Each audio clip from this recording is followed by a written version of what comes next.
Hi everyone, thank you for clicking onto this link. Whatever has brought you here, God's peace, God's love, God's grace be with you. This is a reflection for the 13th Sunday of Year B in our lectionary. This year that's Trinity 4. And the Gospel for today tells the story of two healings.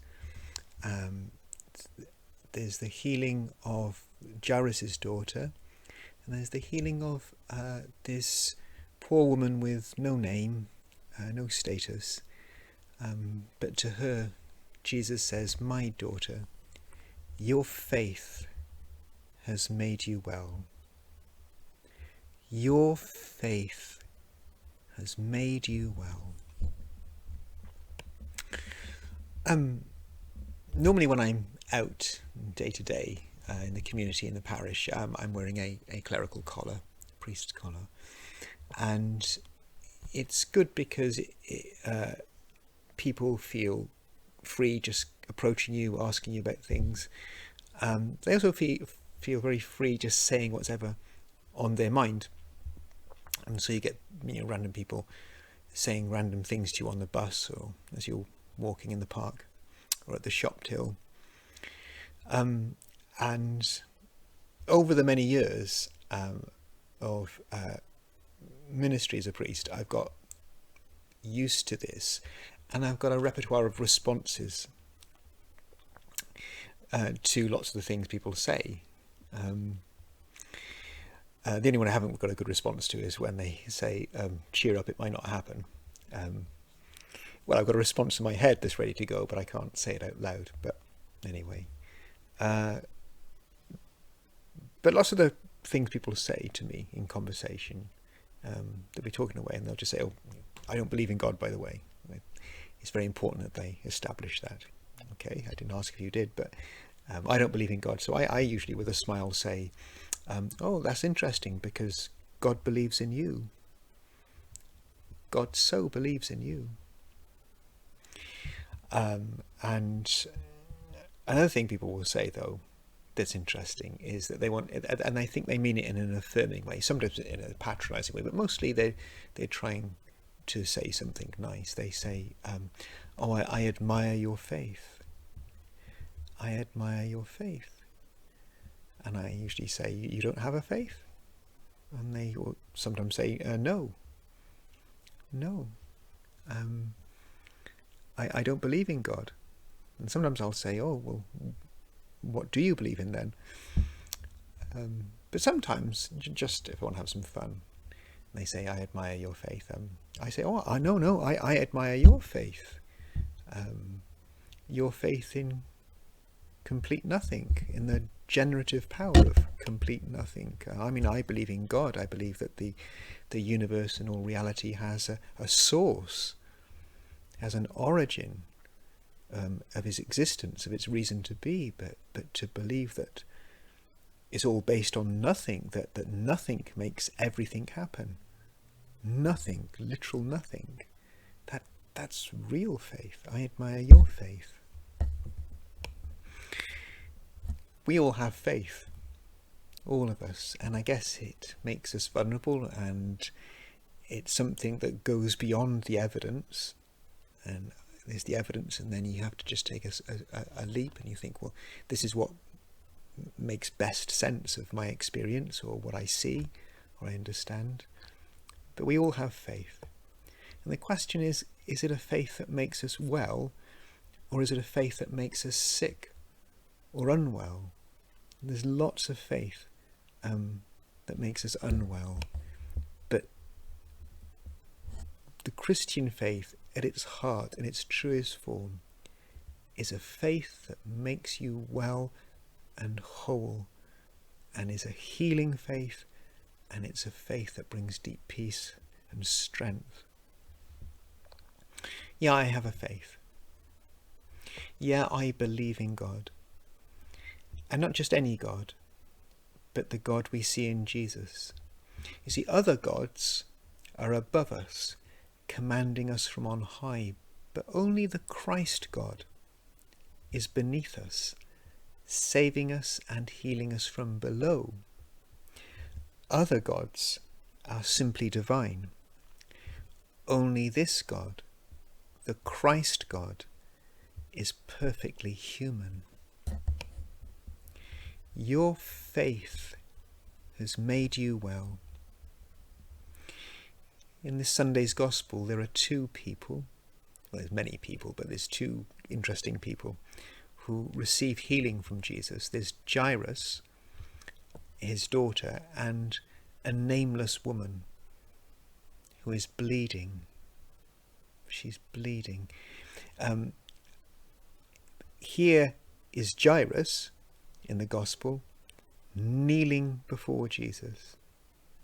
And then here's also this powerless, nameless woman kneeling. They're both kneeling. Is it that suffering brings an equality? That suffering kind of brings us together. But the suffering is very inclusive. The land of suffering. It doesn't care who you are, what you look like, who you love. It just accepts everyone. And there's an equality as it brings us all to our knees. So here in the Gospel story is Jairus, and he's kneeling before Jesus. Jairus is important. He's a president of the local synagogue. He's a powerful leader. And here he is kneeling. My little daughter is at the point of death. Please come and lay your hands on her. A powerful man kneeling in the dust. It's not our success or our achievement. It's our wounds, it's our grief, it's our vulnerability, it's the secret fear, the failure that we bear, the pain that we carry.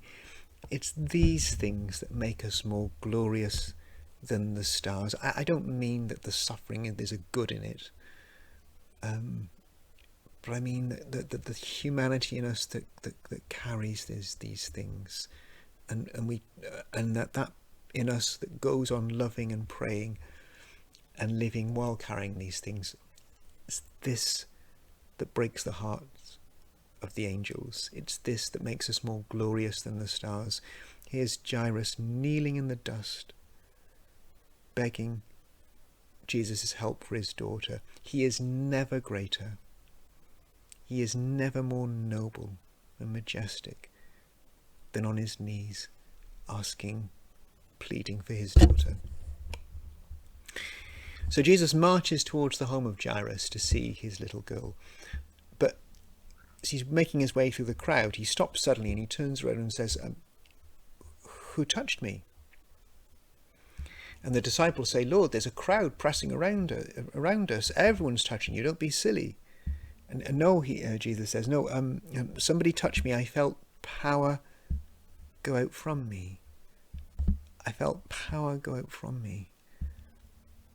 And it's the touch of this bleeding woman, this nameless bleeding woman.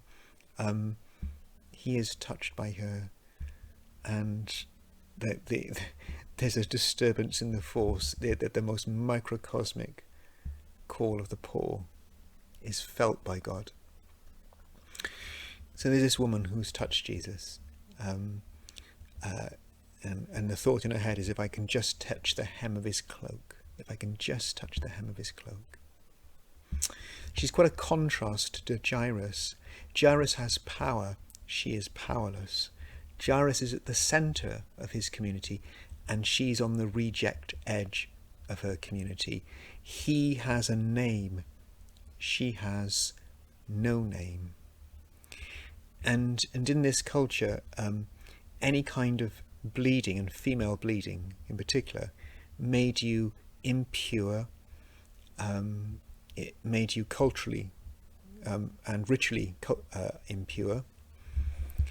And people said it was because you were dirty, or that you were being punished. Yeah, people said that. And people said that God said that too. Oh, health warning. Religious people can talk so much rubbish. There are certain faiths that will make you very unwell. So having nowhere else to go, this woman turns to Jesus. It says that she'd spent all the money she had on doctors and she was no better.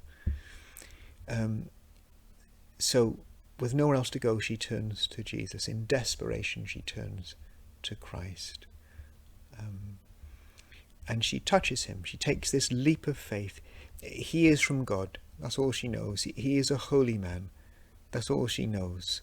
But there's a rumour that he's good. That he's also a religious man. He's a rabbi. He's part of that establishment, maybe. And maybe I'll be condemned for being who and what I am, and for touching and polluting this holy man. But maybe, just maybe, is there a chance that God is good? Just maybe there's a chance that God is nothing like my fears, nothing like my nightmares, nothing like the powerful Handmaid's Tale sort of God that men say he is.